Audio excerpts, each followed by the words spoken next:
ny mofinaina isan'andro atolotry ny mpitandrina rakotina valina maoly.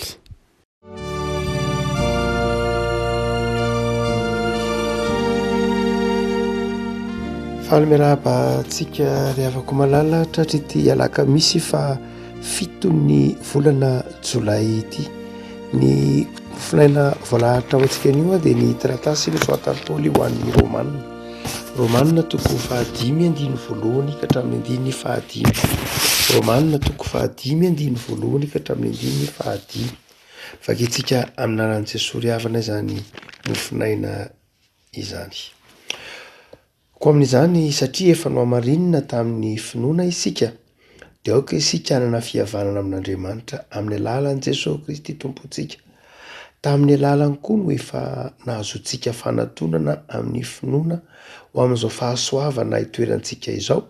ka dia aoka isika hifaly amin'ny fanantenana ny voninahitr'Andriamanitra. Ary tsy izany ihany fa aoka isika hifaly amin'ny fahoriana aza, satria fantatsika fa ny fahoriana mahatonga faharetana, ary ny faharetana mahatonga fahatsara-panahy voazatoetra, ary ny fahatsara-panahy voazatoetra mahatonga fanantenana, ary ny fanantenana dia tsy mampahamenatra satria ny fanahy masina izay nomenantsika no nentiny nabidina ny fitiavan'Andriamanitra ho ao am-pontsika. Ray masino manao masinana ny fahamarinana, ny teninao no fahamarinana. Amen. Koa amin'izany satria efa nohamarinina tamin'ny finoana isika dia aoka isika hanana fihavanana amin'Andriamanitra amin'ny alalan'i Jesosy Kristy tompontsika. Ny epistily ho an'ny Romanina ry havako malala dia epistily mamahavaha momba ny finoana sy ny anjara toeran'ny finoana eo amin'ny fiainana kristiana na izany na tsy izany. Dia ny epistily ho an'ny Romanina raha teo no nanokatra ny varavaran'ny fanitsim-pivavahana ny taonjato 1920. Ny toko voalohany andiny 17 izay novakiany litera tamin'ny endrika manokana no nahaterahan'ny fanitsim-pivavahana.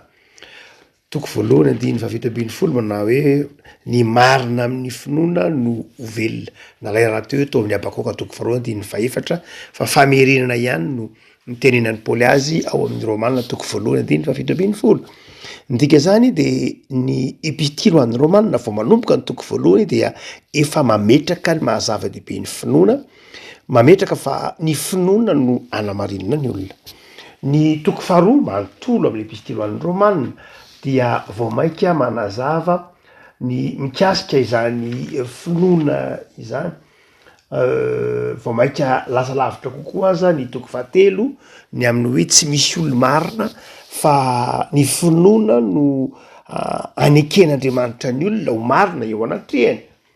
Tsy amin'ny alalan'ny asa no anamarina ny olona fa amin'ny alalan'ny finoana ny toko 3 manontolo. Amin'ny toko 4 dia vao maika mame ohatra mazava Paoly fa i Abrahama dia anankiray ohatra mazava fa no hamarinina tamin'ny finoana fa tsy tamin'ny asa tsy akory. Ary dia mikisaka kely aty amin'ny toko 4 sy ny toko 5 dia vao maika manazava fa ny finoana dia miteraka asa, miteraka fanantenana,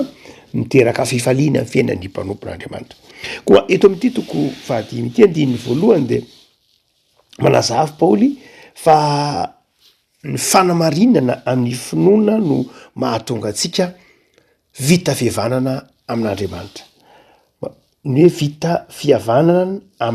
amin'Andriamanitra. Eto moa dia manao hoe aoka isika hanana fihavanana amin'Andriamanitra fa le izy raha tena jerena Tsipriany teny dia ny hoe milamina tsara, na mirindra tsara, na mihavana tsara amin'Andriamanitra. Ny finoana zany izay nanamarinan'Andriamanitra antsika nahatonga antsika vita fihavanana tamin'Andriamanitra. Azavaina tsara ny tenin'ny Paoly na ny tenin'ny Saotra masina.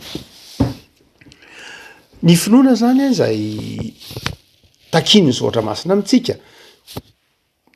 Azavain'ny Paoly lava dia lava tsika teo. Ny finoana izay takin'ny Saotra masina amintsika dia finoana izay miankina amin'ny fanapahan-kevitra andray sy ino ny Jesoa tompo sy mpamonjy. Iny miverimberina mandrakarivo ny Saotra masina hoe mino ny zanaka vai ianao. mino ny famelan-keloka venao de izay finoana izay no anamarinana atsika hoy tsika manao hoe tsy lay asa zany tsy lay asa zay mety ho mahazatra ny testamenta taloha raha atao hoe asa eo de le hoe sorona fanatitra fomba mpivavahana isan-karazany tsy iny zany lay anamarinana tsy hoe satria nanao an'iny ny olona de marina eo anatrehan'Andriamanitra fa satria ny olona nino ilay Jesosy tompo sy mpamonjy azy de no amarinan'Andriamanitra tsy hoe marina izy fa no amarinina zany hoe ninin'Andriamanitra tsy nijerena zany ny fahotany ninin'Andriamanitra tsy nijerena zany ny tsy fahatanterahana ninin'Andriamanitra tsy nijerena zany ilay eloka nataotsika satria Jesosy Kristy tompo efa namafy zany tamin'ny rany ka dia no amarinina isika tsy hoe marina ho azy fa no amarinina satria Jesosy Kristy tompo no ho hitan'Andriamanitra eo amintsika zany de no amarinan'Andriamanitra isika satria no amarinan'Andriamanitra isika de manjary vita fihavanana amin'Andriamanitra re afako mampahery anao azy zany raha ohatra ka olona no amarinina isika dia satria tsika nino tahaka anao zany tsy misy antony tokony iezakazahantsika makany am-piangonana ohatra raha ohatra ka tsy hevitra isika fa namela heloka atsika Andriamanitra tsy misy olona raha teo koa afaka manatora an'Andriamanitra raha tsy Andriamanitra no nitaona azy noho zany de izao mino isika mino no famelan-keloka mino ny famindram-po nomen'Andriamanitra atsika isika satria isika mino ilay famelan-keloka de no amarinan'Andriamanitra isika inony anateraka izay fanamarinan'Andriamanitra izay amintsika izay fanamarinana nataon'Andriamanitra izay dia olona vita fihavanana amin'Andriamanitra milamina zany ny fifandraisana amin'Andriamanitra raha jerena ary de inona ary no endrika isehony lay hoe olona milamina tsara ny fihavanana amin'Andriamanitra olona tsy mpifanandrina amin'Andriamanitra izy zany olona tsy mpikomy amin'Andriamanitra izy ary Andriamanitra kosa tsy tezitra aminy tsy faly aminy ntsony Andriamanitra fa milamina tsara ny fifandraisan'ilay olona amin'Andriamanitra satria no amarinina izy dia misy toetra vitsivitsy ary reto zay asehon'ny Paoly ateraka zany hoe vita fihavanana amin'Andriamanitra isika itsika zany averinandray mandeha isika vita fihavanana amin'Andriamanitra noho ny finoantsika an' Jesosy dia ireto zavatra reto Paoly no manamarika izany fiainan'ny olona izay efa vita fihavanana amin'Andriamanitra zany voalohany de izao olona izay mpanatona an'Andriamanitra olona efa say manatona an'Andriamanitra izy raha ohatra ka mbola tsy vita fihavanana amin'Andriamanitra ny olona de olona mihery an'Andriamanitra izy mamaky tsara ny boky Genesis toko 7 isika fa rehefa nikomy tamin'Andriamanitra ny olombelona dia very ilay fifandraisana milamina tamin'Andriamanitra ka tonga mpikomy amin'Andriamanitra ny olona dia hitatsika ny toy ny tantara amin'ny boky Genesis toko 7 fa nihery na niafina ny tavan'Andriamanitra ny olombelona ary Andriamanitra no nitady an'Adama manao hoe ary aiza ianao zay ary maninona ianao ny mihery ahy nahoana ianao ny mandositra fa nga efa nivadika tamiko ianao fa nga nohaninao le zavatra nasaiko norarana tsy nataonao nga nodikainao ny sitrapoko de nihery ianao zany hoe ny olona re afako malala rehefa manota ny olona de mihery an'Andriamanitra izy ary tsy vitany hoe mihery an'Andriamanitra izy fa manamarina ny tenany izy fa tsy amarinan'Andriamanitra arakaraky ny analaraviran'ny olona an'Andriamanitra no ifanenan'ny olona amin'ny tenany ka mahatonga azy manamary tena mandrakariva ary arakaraky ny alaviran'ny olona an'Andriamanitra no mahatonga azy vao maika manamarina ny tenany ary tsy vitany hoe manamarina ny tenany asa fa mandiso an'Andriamanitra mihitsy satria arakaraky ny anamarinanao ny tenanao no andisonao ny sitrapon'Andriamanitra rehefa mieritreritra ny tenanao marina ianao de mametraka an'Andriamanitra ho diso lojika be mihitsy zany tahaka ny nataony raha lehilahy ao amin'ny boky Genesis toko 7 nytsoa ny andriamanitra izy manao ke ianao ihany angeny naome an'iny vehivavy iny raha tsy menao an'iny so za de tsy diso zao za satria anao zao nanome an'iny vehivavy iny ho namako de zao izy ny nanome ah hoe hoan'lo izy teninana kina mo fahadotsoko am'izany o lay lehilahy ve anao ny nanome ah zany hoe rehefa miodina amin'andriamanitra ny olona dia manjary toy ny mandiso an'andriamanitra manamarina ny tenany mandrakariva ary rehefa manamarina ny tenana izy dia lasa tsy mahay manatona an'andriamanitra intsony de hoy Paoly manao hoe rehefa mifanohitra am'izay kosa ny lalany rehefa mino an' Jesosy izy mino an' Jesosy tompo sy mpamonjy azy de mahay manatona an'andriamanitra izy say manatona an'andriamanitra izy hitatsika zany ao amin'ny filazantsara jerentsika ny tantaran'ny Maria Magdalena jerentsika ny tantaran'ireo reo apôstôly izay jerentsika ny tantaran'ireo boka jerentsika ny tantaran'ireo vehivavy mitsidra zany hoe rehefa mino an' Jesosy ny olona de mahay manatona an' Jesosy ary ndraindray ara te hikasika an' Jesosy le avako malala hotsika manao hoe ny finoana no mahatonga atsika mahay manatona an' Jesosy ny ateraky ny fifahavitany ny fihevanatsika amin'Andriamanitra de isika manatona an'Andriamanitra te anatona an'Andriamanitra zany hoe le fimbolana hoe manatona de milaza mouvement milaza fietsehana milaza fiaingana amin'ny toerana anankiray mifindra amin'ny toerana anankiray miainga avy am'lay io le tenenina mandrakariva rehefa misy raisina ampandray de tenenina manao hoe nietsika na niainga avy eo amin'ny maizina izy nakao amin'ny mazava izay le hoe manatona re avako malala ny fahatsapahtsika ny fanamarinan'Andriamanitra atsika ary ny ahafantarana fa olona vita fihavanana amin'Andriamanitra isika de ty anatona an'Andriamanitra inona ny endriky ny fanatonana an'Andriamanitra azo atao ny manatona an'Andriamanitra amin'ny lafiny hoe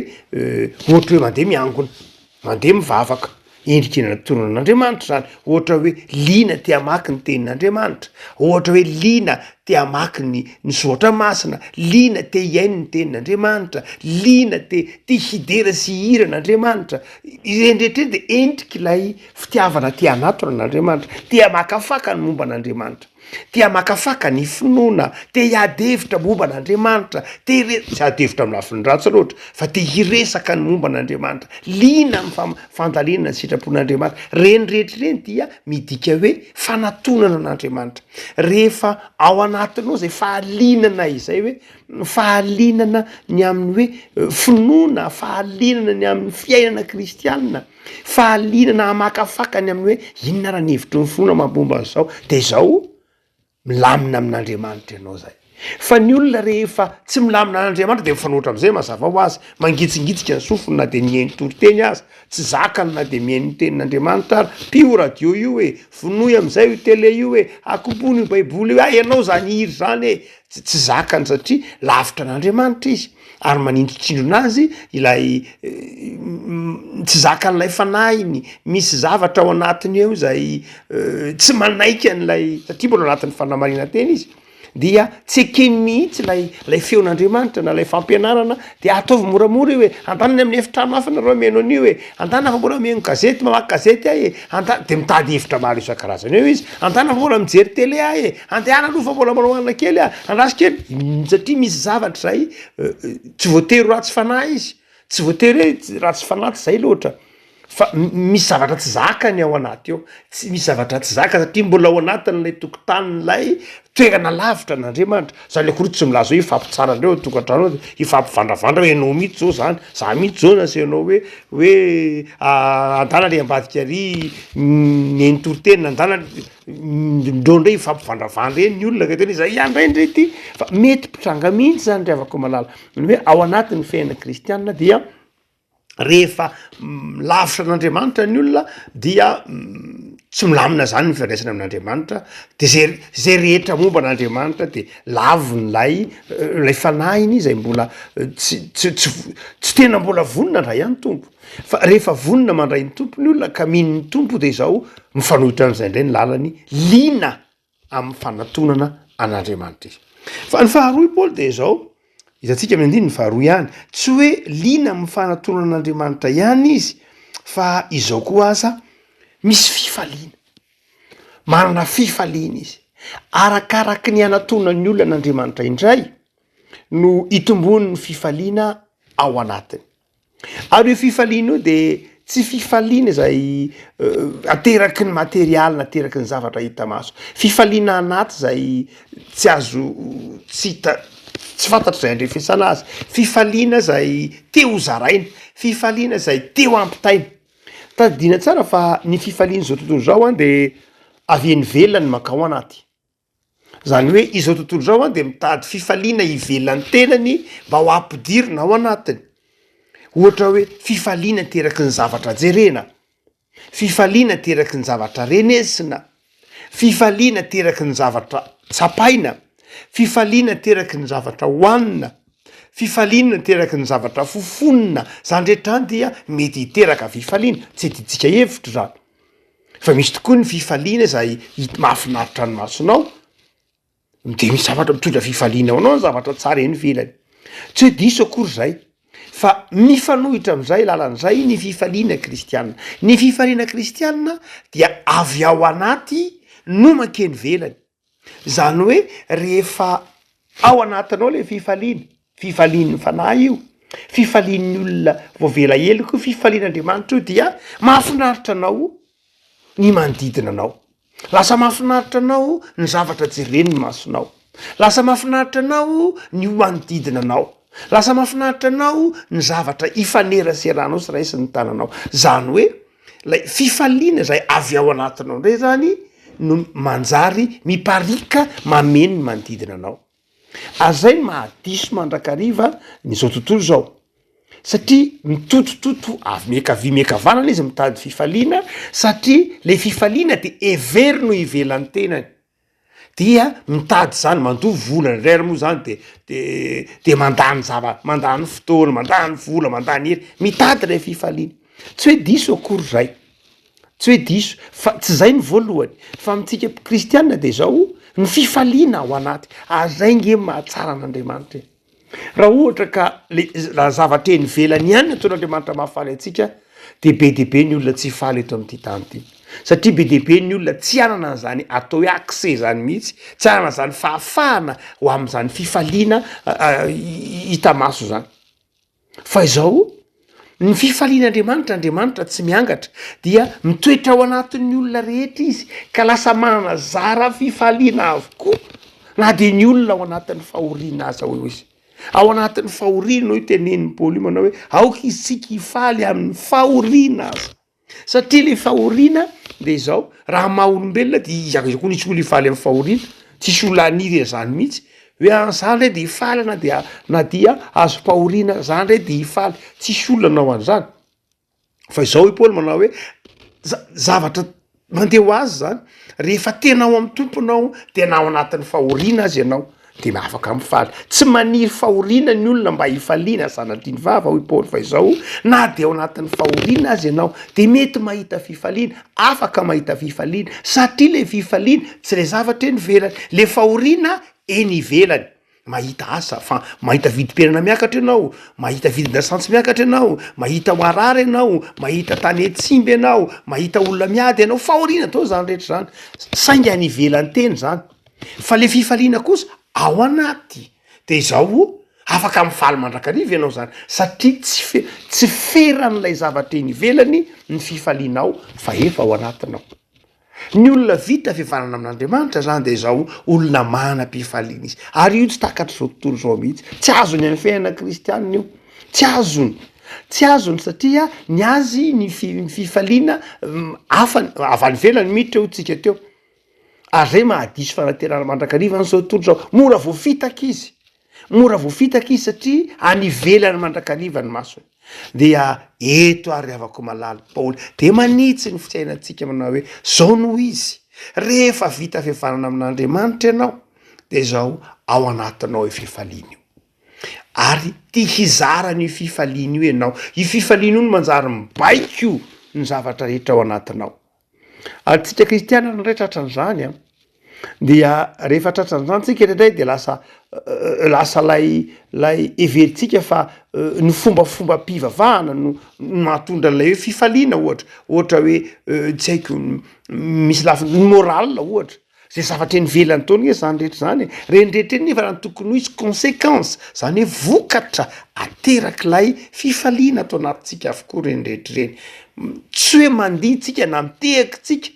mba hampisy fifaliana fa izao satria afaly de zao mitehaka sy mandiha fa raha tsy mitehaka sy mandiha za mety ho vonavona koa mififaliako no zany dia eo zany no ahitsin'ny Paoly tsara fa ny zava-dehibe de zao tsy raha endrika ivelany fa lay fahatserovana ho vita fiavarana amin'Andriamanitra noho ny finoana fa ny fahatelo de io Paoly tsy ny fifaliana ihany nateraka io fa ny faharetana mihitsy koa aza ny faharetana ny olona zay vita fiavarana amin'Andriamanitra lina ny fanatonana an'Andriamanitra mana fifaliana ao anaty de manjary manana faharetana lay voambolana izay ampiasain'ny Paoly raha miteny izy eto hoe faharetana de milaza lay zavatra ataotsika hoe tsy fiovana hypomone moa miteneny eto hypomone zany hoe milaza zavatra maharitra milaza zavatra tsy miova ao amin'ny testamenta vaovao de misy voambolana telo izay matetika miverimberina rehefa milaza hoe faharetana ny zotra masina ny avako ny voalohany any de matetika ampiasaina de nataony hoe anekomay ny ataony hoe anekomay any de milaza hoe mizaka zany hoe mizaka mahajoro inareo amin'ny teny frantsay hoe supporter zany hoe na inona zany fitsokan'ilay zavatra ity ivelany de tsy menjera zany izay lay hoe anekomay matetika hita izy io amin'ny filazantsara ohatra amin'ny koritianina voalohany toko faefatra diny faharoambiny folo tesalonianina faharoa toko voalohany diny faefatra koritianina faharoa toko faraika ambiny folo diny fasy ambiny folo sy ny sisa rehetra zay le ataony hoe anekomay fa ny faharoany dia ampiasain'ny teny grika koa zay ampiasain'ny testamenta vaovao ny teny hoe macrotimia macro lava maharitra zany lava tsika hoe lehibe le izy fa lava ny tena malaza azy ko dia ny atao hoe macrotimia de milaza hoe zavatra fofonaina zay ny azo ilazana azy ohatrany hoe lava fofonaina zany na hoe be fofonaina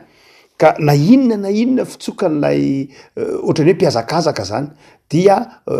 tsepotra fa mahatojo zany zay le hoe teny hoe macrotimia raha miteny zany hoe maharitra de zao mahatojo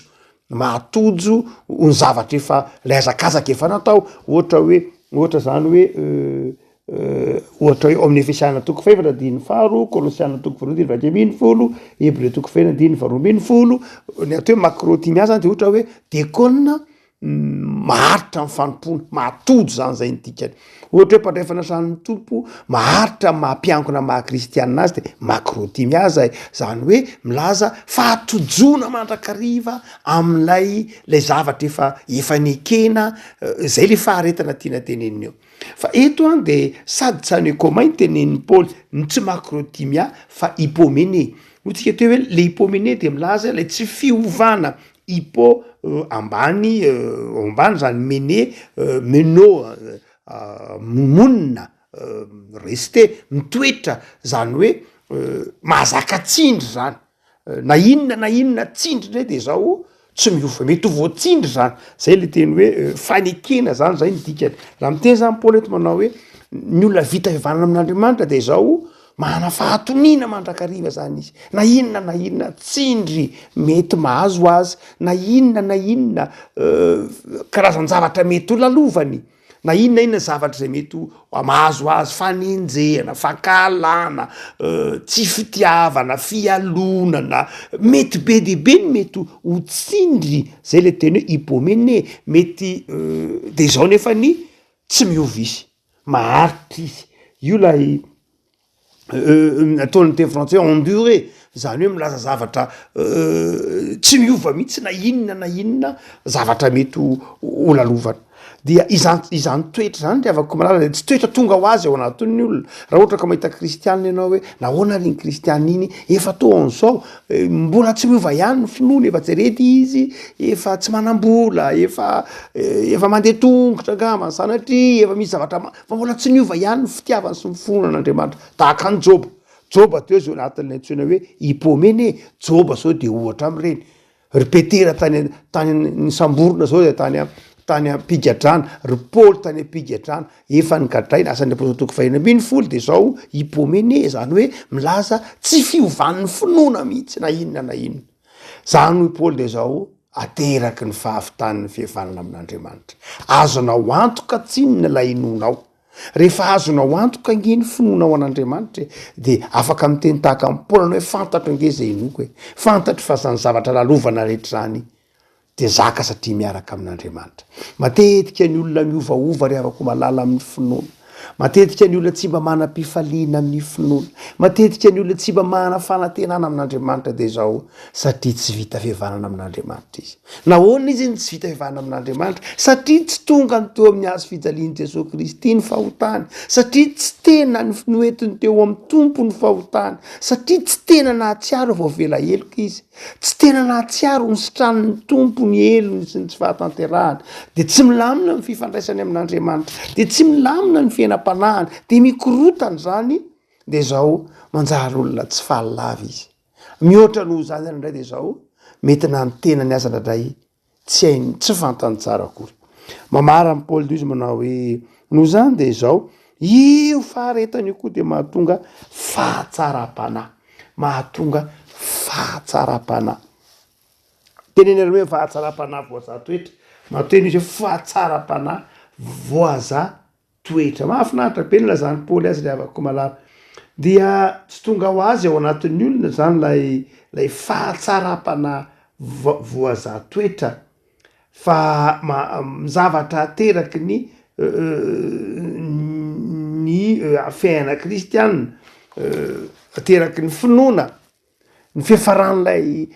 lay fahalavorariny lay fifandraisana amin'andriamanitra zany de manjary tonga fahatsaram-panahy mahatonga lasa tonga etika lay izy lasa tonga etika lay fiainana lay finoana tonga etika le izy tonga toetra le izy tonga fiainana le izy afako malala raha ohatra zany ka mahita fiarahamonina tsisy moral tsika fiarahamonina tsy misy etika tsika fiarahamonina tsy misy sotoavina tsisy valeur raha fiarahamonina itoeran'ny herisetra raha fiarahamonina itoeran'ny fakalana raha fiarahamonina itoeran'ny korontana de zao any am'le fifandraisana amin'andriamanitra mihitsy zany ny voalohany tsy milamina dia matetika mantsiny hita de zao maika hitsabo an'lay lafiny moraly isika maika hitsabo an'lay lafiny endriky ivelany am'lay fifandraisana hita maso isika fa tsy lay tena fototrolana de lay fifandraisana amin'andriamanitra zay ny voalohany fa rehefa milamina ny fifandraisana amin'andriamanitra de manao ambara tonga tsy kelikely io ary miafara any am'lay fahatsaram-panahy voaza toetra zay afaka malala ny tompo anie ampahery anao ampiorina ny finoanao fa ny fahatsaram-panahy voaza toetra dia tsy tonga ho azy akory fa ateraky ny fahalavorariny fifandraisan'ny olona amin'andriamanitra izay azony avy amin'ny fanamarinana ny finoana mandeha anary anao amin'ny finoana de tonga ho azy entiny zany finoana zany fanamarinan'andriamanitra anao zany ny fahatsaram-panahy voaza toetra ivavaka sika tompo misaotra anao zahay fandriamanitra manamarina ny mandrakariva amin'ny finoana ianao ary tany alalan'i Jesosy zanakao no nazahoana fanamarinana amin'ny finoana dia mahatsiaro ovovela heloka izahay ka sa manatona anao Andriamanitra manonona anao ho rainay